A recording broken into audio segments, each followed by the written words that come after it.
Good evening, sir. I am presenting to you the result of my research entitled Solid Waste Management Practices of Food Establishments in Marcos, Ilocos, Norte, Philippines. As to the introduction, the town of Marcos is considered as fourth-class municipality. However, at present, it is becoming a commercial area as evidenced by the various food establishments and businesses erected in the municipality. These food establishments are producing bulk of solid waste. And as mandated by Republic Act 9003, Ecological Solid Waste Management Act of 2000, it directs all the local government units to be responsible in managing their waste. The municipality of Marcos is very special considering that the model cluster plastic recycling recovery facility is situated, which is funded by the provincial government of Ilocos Norte through the Provincial Environment and Natural Resources Office, which was launched in the year 2000. It is in this premise that the researcher would want to determine the implementation of solid waste management in the area, particularly to food facilities. This study has the following statement of problems.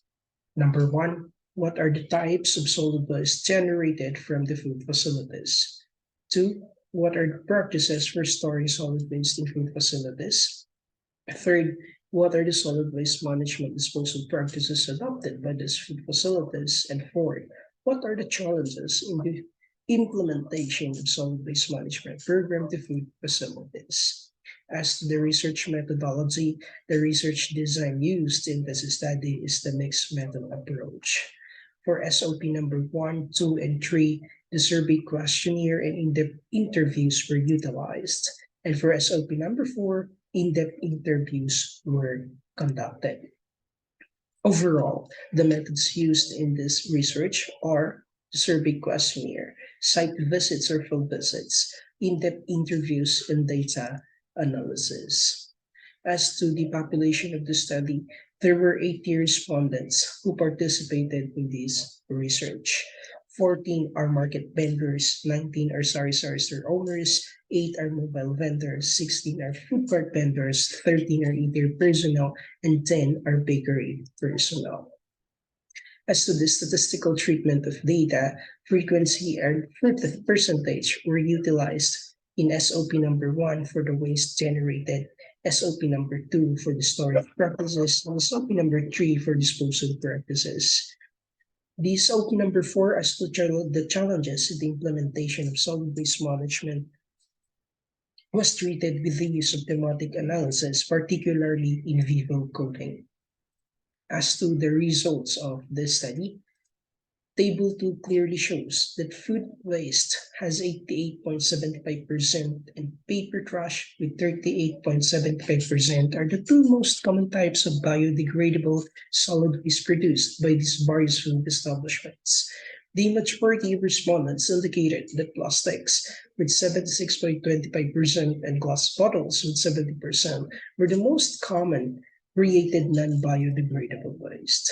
The data collected from the survey is supported by the results of the in-depth interviews conducted to key informants, wherein all of them have the same observation that food waste for biodegradable and plastics for non-biodegradable are the most common waste generated from food establishments.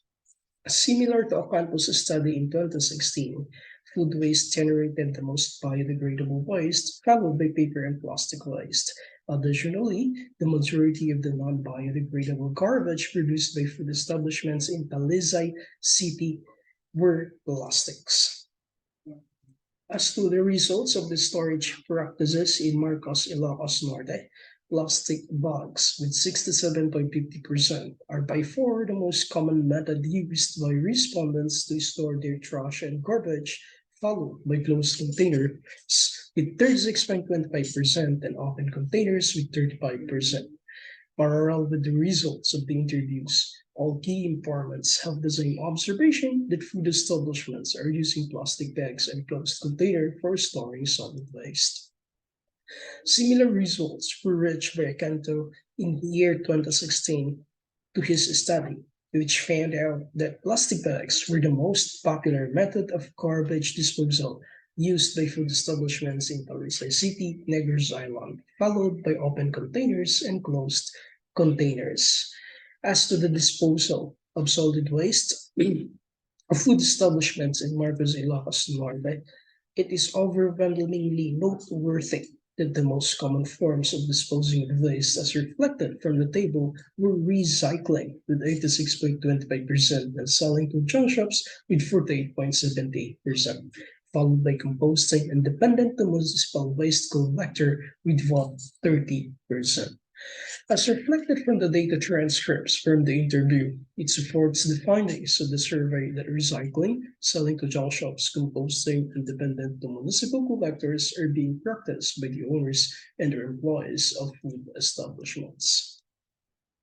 Similar in the study of Ocanto in the year 2016, most of the food establishments in Talisay City depend on the city government for their solid waste disposal, and the solid waste generators dump their waste in the designated areas for collection.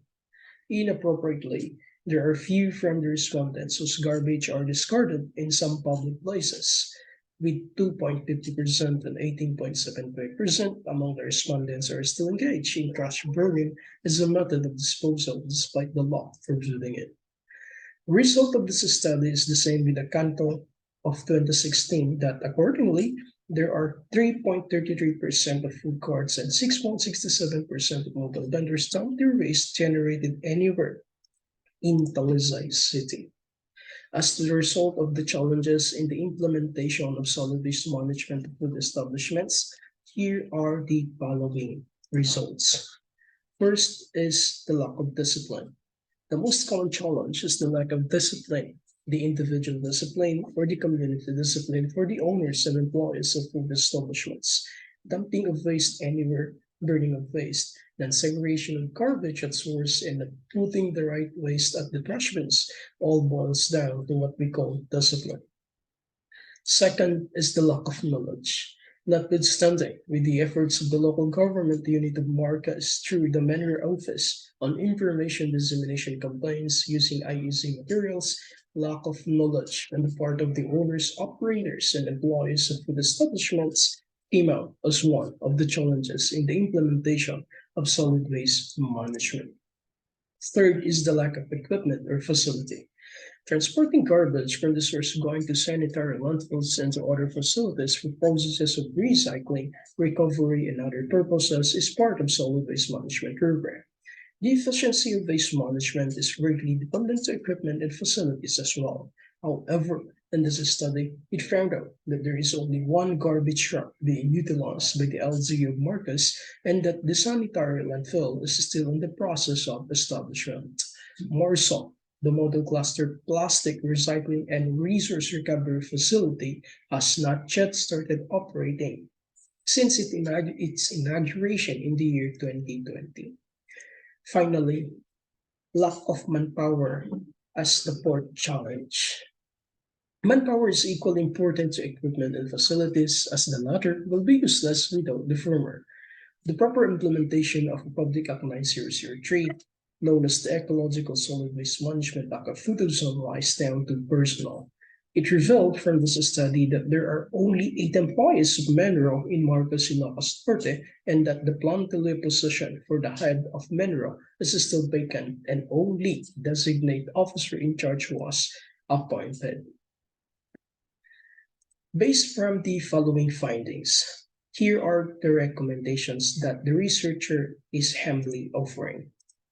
For lack of discipline, a municipal ordinance should be crafted by the municipal council to ensure proper waste segregation at source, mandatory provision by the food establishment owners of waste storage containers such as plastic bags, closed or open containers, whichever is available and practicable. Collection of waste should be done at the respective stalls or establishments to identify who are compliant with the ordinance. Unsegregated waste should not be collected. Instead, it will serve as evidence for the LGU to sanction a fine to the owner of the establishment. Repetitive non-compliance of the ordinance for 3 times is a fair ground for the closure of the food establishment. For lack of knowledge, the Municipal Environment and Natural Resources Office should intensify the conduct of information dissemination campaign pertaining to solid waste management, relevant laws and municipal ordinances, emphasizing the benefits of proper solid waste management, the use of 3 Rs, reduce, reuse, and recycle, and the dangers of poor practice in solid waste management, along with the penalties for non-compliance with solid waste management laws and municipal ordinances. The conduct of lectures and/or seminars, along with the distribution of IEZ materials in the communities, is highly recommended. This should be done continuously in every barangay and schools in the secondary level. For lack of equipment and facility, the local government unit of Marcos Ilocos Norte should prioritize the acquisition of another garbage truck or hauling truck so as to meet the timely collection of waste in the municipal wide. One garbage truck should be used purposely for the biodegradable waste, and the other garbage truck for non-biodegradable to ensure that proper segregation of waste at the destination is practiced. The opening, utilization, and full operation of the sanitary landfill and plastic recycling and resource recovery facility of Marcos will undoubtedly help ease and minimize the current issues that the LGU is facing at the moment. Hence, it is humbly recommended to give time and prioritize these facilities. For lack of manpower, the local government of Marcos Ilocos Norte may consider filling up the vacant faculty positions at Manro and hiring of capable applicants possessing aligned professions relative to job at Manro. It is also humbly recommended that all employees of the Manro shall undergo solid waste management trainings in order for them to be equipped with all the knowledge they need to effectively and efficiently perform their functions. And for future researchers, if the LG of Marcos Ilocos Norte opt to follow the researchers' humble recommendations, future researchers might perform follow-up research to see if something happens positively or changed after a few years. This is JP Cacho Verdadero, and this is the result of my research. Thank you, sir.